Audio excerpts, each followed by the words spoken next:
Shalom, good evening. This is TV7 Israel News broadcast to you from Jerusalem.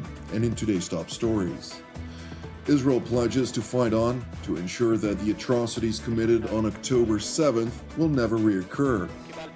The United States, Britain, the Netherlands, Italy, Germany, Australia, Switzerland, and Finland, among others, suspend their funding to UNRWA over its employees' involvement in the October 7th massacre in southern Israel.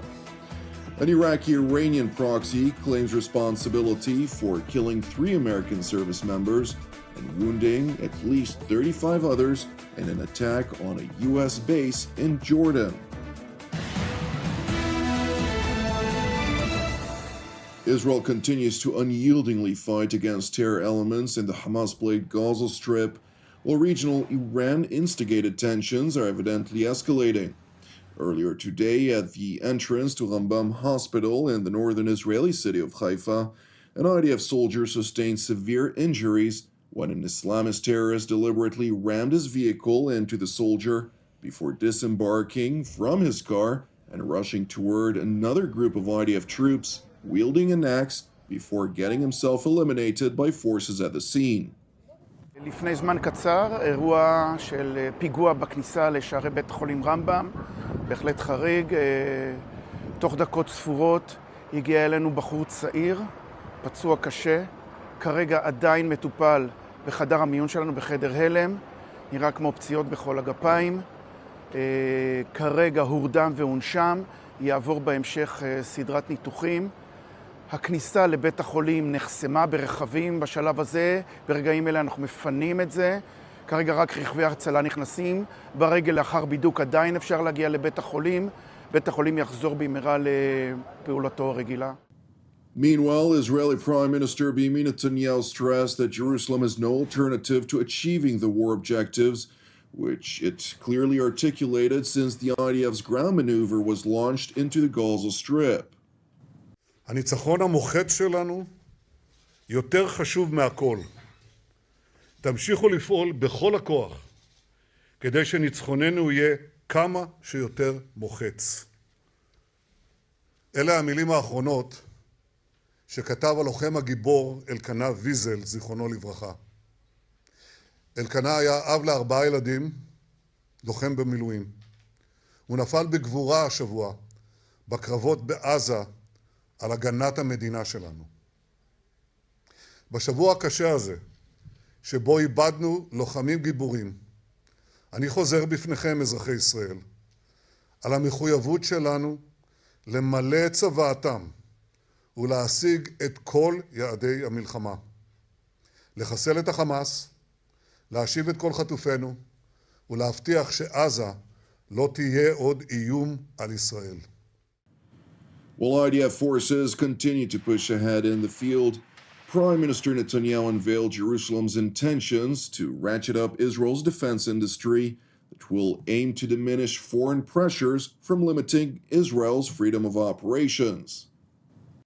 השבוע לוחמינו השלימו את כיתור ח'אן יונס, הם חיסלו מאות מחבלים, הם השמידו תשתיות טרור מעל ומתחת לקרקע. הם נלחמים בגבורה עילאית להבטיח את חיינו בארצנו. וכדי להבטיח את חיינו בארצנו, כדי להבטיח את עתידנו לדורות, אני הנחיתי את שרי הביטחון והאוצר להביא בפני הממשלה תוכנית חסרת תקדים, תוכנית ענק, לחיזוק התעשיות הביטחוניות שלנו לעשרות שנים קדימה.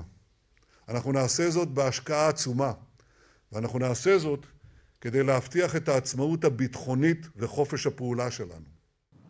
Meanwhile, the United Nations has voiced outrage after its Relief and Works Agency for Palestine Refugees, or UNRWA, acknowledged and terminated the employment of a number of its UN workers who actively participated in the massacre against Israelis on October 7th. This morning, the Secretary General has been briefed by the Commissioner General of UNRWA, Philippe Lazzarini, regarding extremely serious allegations which implicate several UNRWA staff members in the terror attacks of October 7th in Israel. The Secretary General is horrified by this news and asked Mr. Lazzarini to investigate this matter swiftly and to ensure that any UNRWA employee shown to have participated or abetted in what transpired on October 7th or in any other criminal activity be terminated immediately and referred for potential criminal prosecution. Following the unveiling of the UN agency's involvement in the October 7th massacre, including allegedly kidnapping and subsequently hiding Israeli hostages in Gaza, Finland, Switzerland, the Netherlands, Italy, Germany, Canada, Australia, the United Kingdom, and the United States have all announced their respective decisions to terminate any pledged donations to the UN organization. Yeah, we have suspended any outlying or yet to be allocated funds for UNRWA, the UN Relief and Works Agency. Pending the results of this investigation, we're obviously going to watch this very closely. We welcome the UN Secretary General and the Commissioner General of UNRWA, their comments today calling for a full investigation. As Secretary Blinken made clear in his call with the Secretary General yesterday, we expect that will be a complete and thorough and transparent investigation. We all want to see that. It's good for everybody, and that those who should be are properly held accountable for that. And as you saw, the UN said even including the potential for a criminal prosecution. In response to the decision to withhold pledged donations to UNRWA, a move that is expected to gain traction by additional Western-oriented nations, the Western-backed Palestinian Authority voiced its outrage, insisting that funding suspension for organizations whose employees actively engaged in terrorism constitutes a double standard and will only instigate regional war. Moreover, spokesman for Palestinian Authority Chairman Mahmoud Abbas insisted that only a few countries will follow the U.S. decision to withhold funds pending an investigation. This step, simultaneously taken during the war in Gaza, sends a wrong message. There is a war against the Palestinian people. This decision is incorrect and should be stopped immediately.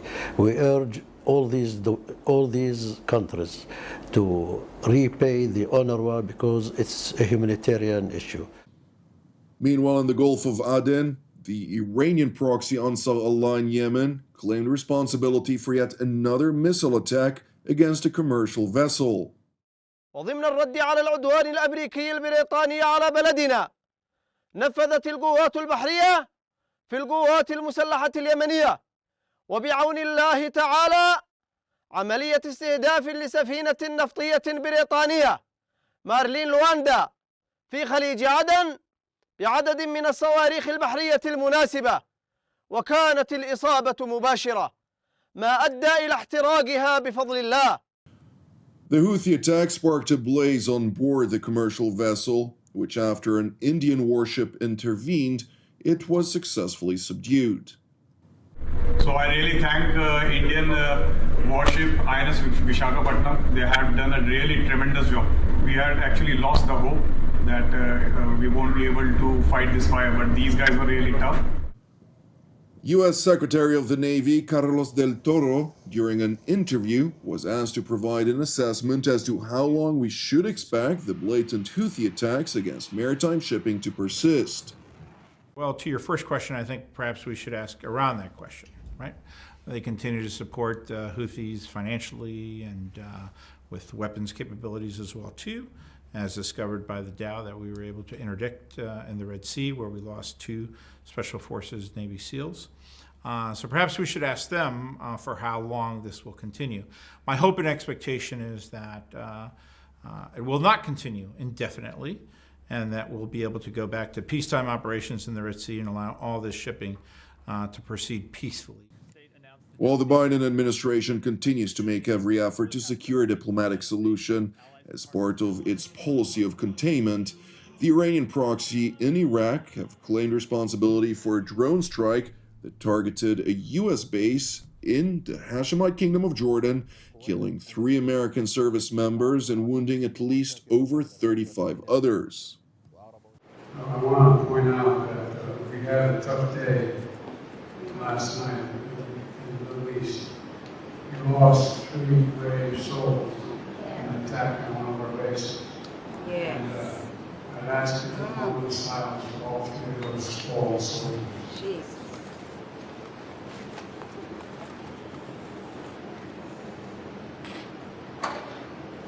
we shall respond.